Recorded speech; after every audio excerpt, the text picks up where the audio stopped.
咁我哋就開始啦。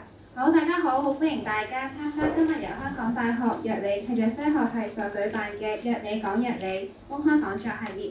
咁我哋今日嘅題目呢，就係是敵是友，癌症治療與保健產品。咁今日主要會分為兩個環節。第一個環節呢，我哋就有講者係同大家介紹一下一個保健產品對於癌症治療嘅好同埋壞啦。而第二部分呢，將會係發問環節。各位朋友可以舉手發問，又或者咧將你哋嘅問題寫喺夾咗喺文件夾裏邊嘅問題紙上邊嘅。好啦，喺開始講座之前呢，就等我介紹一下今日嘅講者俾大家認識先。佢就係嚟自香港大學李嘉誠醫學院藥理及藥劑學系嘅教學顧問梁佩珊博士。梁博士係喺美國密西根大學安娜堡分校取得博士學位。喺畢業之後，梁博士曾經喺加拿大安大略嘅社區藥房、醫院住院同埋門診部工作。喺佢返香港之前，佢曾經喺多倫多新寧醫院奧迪癌症中心擔任臨床藥劑師一職。梁博士喺2010年加入我哋香港大學李嘉誠醫學院藥理及藥劑學系，並且出任教學顧問，負責教授臨床藥劑同藥劑實踐等範疇。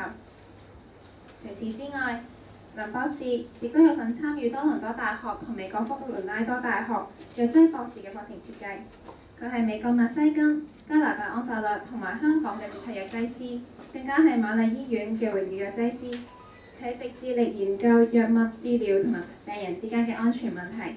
咁我哋而家事不宜遲，就將時間交俾梁博士。大家俾啲掌聲，梁博士啊！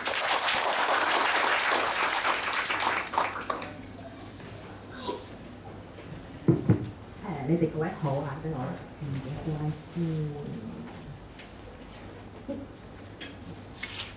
好，各位午安，食咗飯未啊？食咗飯啊！今日好熱喎，大家呢度都幾舒服啊！咁大家就希望喺呢個鐘頭裏邊，我哋大家都一齊即係睇下學下，一齊大家研究下癌症同埋即係譬如保健藥物嘅，即係大家好啊，定係壞啊，定係應該食啊，定係唔食咧？咁我希望喺呢個鐘頭裏邊，大家都有少少得着啦。或者有咩大家一齊可以即係研究嘅。好，咁咧今日嘅講題咧，嘅講座咧就係話了解下保健藥物點解其實癌症嘅癌症病者即係成日都會即係諗下食保健藥物啦。咁同埋其實佢對於我哋譬如癌症治療，其實啲保健食物係會係好啊，定係壞啊，定係會唔會干預我哋嘅即係化療啊，或者電療啊，或者嘅治療嘅影響，會唔會影響有咩問題啦？咁最後咧就係講下，譬如如果藥劑師你哋真係有問題嘅話，藥劑師可以點樣可以幫到你嘅？咁第一件事咧就係講埋咧，就係話咧，即係裏邊嘅內容咧都係參考嘅啫，即係其實裏邊好普泛嘅啫，即係都係好講及嘅啫。咁即係好多時候，譬如如果你係有好好特別嘅問題咧，其實最好咧就係請教翻你嘅醫生啦，或者藥劑師或者你嘅醫護人員，因為好多時候譬如你問我一條問題。可能我答到你嘅好片面，因為我都唔知道你嘅問題係乜，你嘅病況係乜嘢嘢啦，你食緊嘅係咩藥啦，你嘅譬如你嘅指數係乜嘢嘢啦，咁其實真係好難俾一個好好嘅答案你嘅。我俾到嘅答案你只係一個好概括嘅答案，咁所以好多時候裏邊咧，可能我話俾你聽好或者唔好，但係其實可能你翻去話唔係喎，我醫生話唔好嘅喎，咁因為其實嚟講可能。即係醫生知道你嘅情況多啲，知道你嘅身體多啲，咁好多時候亦都真係唔可以話我話俾你聽就係啱或者唔啱，所以其實最後咧係即係需要你哋係翻去問翻你哋嘅醫生或者即係你哋嘅醫護人員邊個清楚你嘅身體情況最多嘅。好，少少熱身運動先啦，都真係食飽飯冇乜嘢做好，我哋不如做一少少熱身運動。第一條就係是非題嚟嘅。保健產品係安全嘅，因為天然嘅，因為佢哋都係全部都係植物啊、草本類啊，咁即係都係全部都係天然嘅，係咪安全嘅咧？邊個覺得係嘅？未必全部。未必全部。咁邊個覺得唔係嘅咧？都好多人喎。OK。好，第二條就係話服用保健產品嘅時候，或者個數量嘅劑量，梗係越多越好啦。一日叫你食3次，你就食夠6次；一日咧叫你搽2次，你就搽過4次。咁係咪真嘅咧？唔係。唔係。好。第三條，互聯網裏邊，你而家其實個個都資訊發達啦。互聯網裏邊其實好多呢啲咁嘅資訊㗎。即係你打個字落去癌症治療啊、保健產品，其實你哋都可以即係出咗好多唔同嘅好多嘅。即係好多唔同嘅資訊，咁佢哋裏邊係咪正確嘅咧？唔係，咁即係如果佢哋嗰啲比較靚仔啲啊，寫得好靚啊，咁嗰啲嗰個圖畫寫得好靚嗰啲，咁佢哋係咪就比較有公信力嘅咧？唔係，好睇下係咪啦？好，我哋首先第一個講就係咩叫保健產品咧？保健產品係咩嘢嚟㗎？有冇人可以講下俾我聽咩叫保健產品啊？對身體有益嘅嘢。對身體有益嘅嘢，咁樣即係其實樣樣都係啦，飯都算唔算保健產品啦？都係。都係 OK。咁仲有咧，有冇其他即係譬如點樣叫做保健產品咧？好，我哋又繼續去試下先。好，你話呢個係咪保健產品啊？牛蒡茶。係。好。第二個咧，排毒養顏丸。都係。呢個咧，免疫氨基酸蛋白質奶粉。都係。呢個咧 ，Banco 聽濕。都係啊，都幫到乜嘢啊？美容係嘛？係。好，呢個北京蜂王精。以前細個食得多啦。係啊，細個我見我阿爺都食好多㗎。咁係咪啊？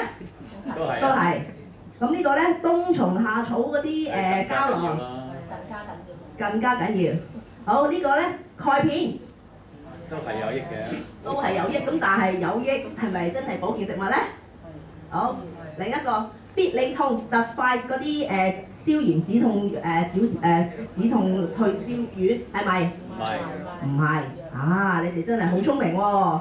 咁其實咧，咩叫做保健產品咧？其實保健產品咧，如果你去即係睇唔同嘅地方咧，有唔同嘅名嘅。有啲咧就會叫做咩膳食補充劑啦，有啲咧就係即係佢哋有唔同嘅名，即係譬如唔同嘅國家有唔同嘅名啦。咁香港咧多數我哋都會用保健產品或者係膳食補充劑嘅。不過如果你譬如去台灣啊或者國內嘅即係 website 睇咧，佢哋有唔同嘅名嘅。咁但係其實咧，好似頭先我哋都講範圍其實好廣嘅喎。嗱，有中成藥啦，又有即係鈣片啦，又有好多唔同嘅類型嘅嘢。但係其實佢哋主要嘅目的係促進或者去即係維持我哋嘅身體健康，去調理身體嘅機能，即係譬如可以話係可以提高我哋嘅免疫力啦，可以令到你減衰老啦，即係等你哋年輕美白啦，可以即係減肥啦，咁即係其實佢哋有好多唔同嘅功用，但係佢哋最主要咧就係話可以調理生理嘅機能嘅，但係咁我記住保健產品咧就唔係可以代替，即係譬如食物啊，或者係一個普通即係當係一個代替品喎，即係你唔可以話我食某一隻保健產品就唔食飯啦，咁呢個係唔得嘅。咁或者我可以講話我食某一隻保健產品就可以唔食西藥啦，咁都係唔同嘅。咁所以佢哋只係一個輔助性嘅啫，咁佢哋就唔係一個真係可以係一個代替品嚟嘅。咁同埋佢哋嘅藥佢哋嘅外形啦，我哋頭先都見到啦，有譬如有飲㗎啦，有液體㗎啦，有膠囊啦，有粉狀啦，有譬如有啲咧就係一片片嘅，咁啊叫你即係含啊咁樣，其實有好多唔同嘅款式嘅。咁咧，譬如我哋可以有咩咧？維他命啦，頭先我哋都講，譬如維他命 A 啊、維他命 C 啊、維他命 D 啊嗰啲都其中之係都係保健產品啦。咁礦物質就好似頭先我哋講啦，就係鈣片嗰啲都係啦。咁譬如話草藥啊、植物製造嗰啲啦，咁即係譬如好多時候我哋見到嗰啲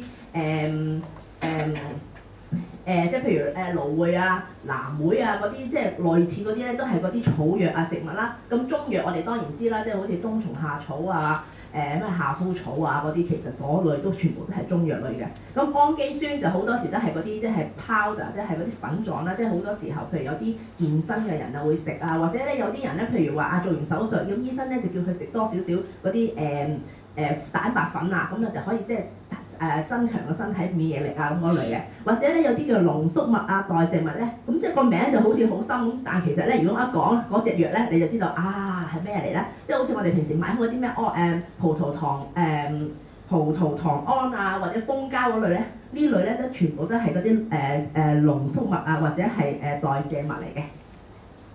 咁所以其實咧，你見到佢個範圍係真係好廣，因為其實即係好多嘢，除咗西藥、中藥之外，其實差唔多所有嘢都係可以叫做保健產品嘅。咁喺香港嚟講，監管咧其實就係冇嘅。本身嚟講咧，香港政府咧本身嚟講係冇呢個咁嘅監管嘅。咁佢啲係監管邊樣嘢咧？衛生署佢係監管咧，就香港所有售賣嘅藥，就係話係中藥同西藥嘅啫嚇。咁所以咧，如果你個保健產品裏邊有中藥或者西藥嘅話咧，當然啦，佢就係會按照即係有中醫中醫藥條例或者藥劑業及毒藥嘅條例裏邊嚟監管啦。但係如果你嗰隻保健產品咧係冇任何中藥或者西成藥嘅話咧，其實佢係唔會受到監管嘅。咁所以換言之咧，如果佢哋冇監管嘅話，其實佢哋講乜嘢嘢，佢哋喺裏邊係有乜嘢係即係成分咧，其實係冇人知，亦都冇人會去問，會去過問嘅。咁好多時候咧，政府或者即係唔好講香港啦，就算美國政府都係，佢多數咧都會係有事嘅時候咧，佢就去檢驗嗰隻藥嘅。如果冇事嘅話咧，佢係唔會即係唔會去檢驗或者去監管嘅。咁所以咧，呢個係我哋當我哋去買中成藥即係嗰啲保健產品嘅時候，我哋係要注意嘅問題就係話，因為佢哋冇監管嘅，咁所以佢哋想寫乜嘢嘢，佢哋可以佢哋作嘅任何一個即係任何一個話俾你聽嗰個藥效啊嗰啲嘢，其實係任何即係冇乜大嘅監管嘅。咁亦都可以講咧，呢度就係講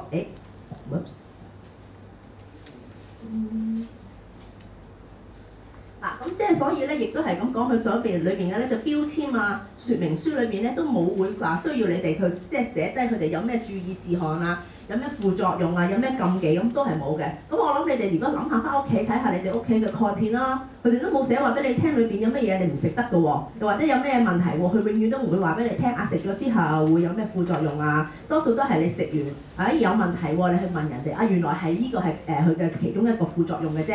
咁好多時候佢哋都係冇寫嘅，咁所以呢個咧係我哋要需要明白到買呢啲保健食品嘅時候咧，佢嗰個監管咧其實係唔係真係好多嘅啫。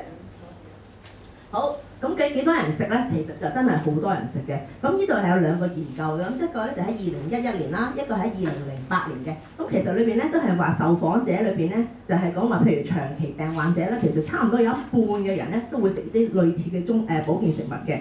咁有時佢哋仲要唔係食一隻喎，可能食多過一隻啦、兩隻啦、3隻嘅喎。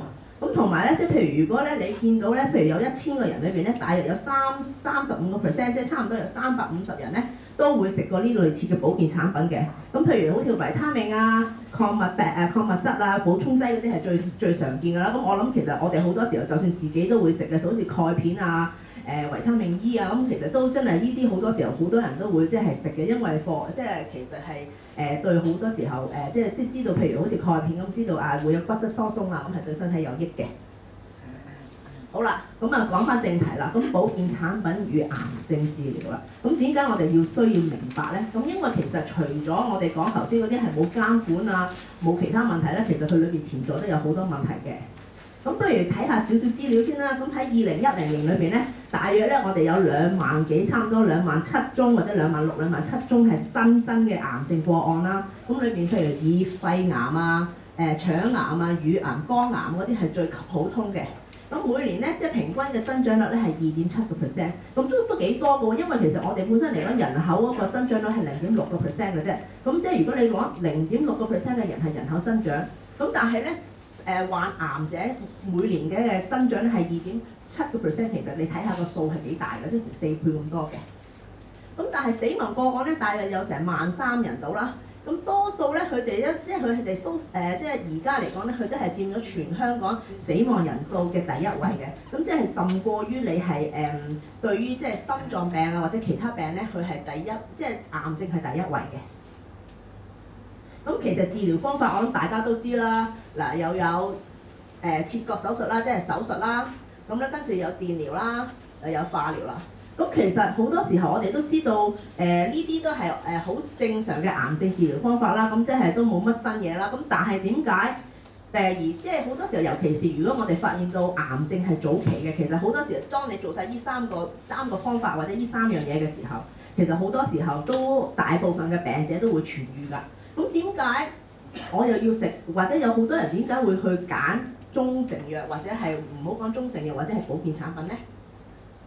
咁喺一個統計裏邊嚟講咧，大約咧你問翻咧癌症病患者咧，大約都有31%嘅人係平均使用嘅。咁即係同普通人冇分別。即係頭先記唔記得幾張 slide 之前咧，我哋咪講過，大約係有3成半嘅人係會食保健產品嘅。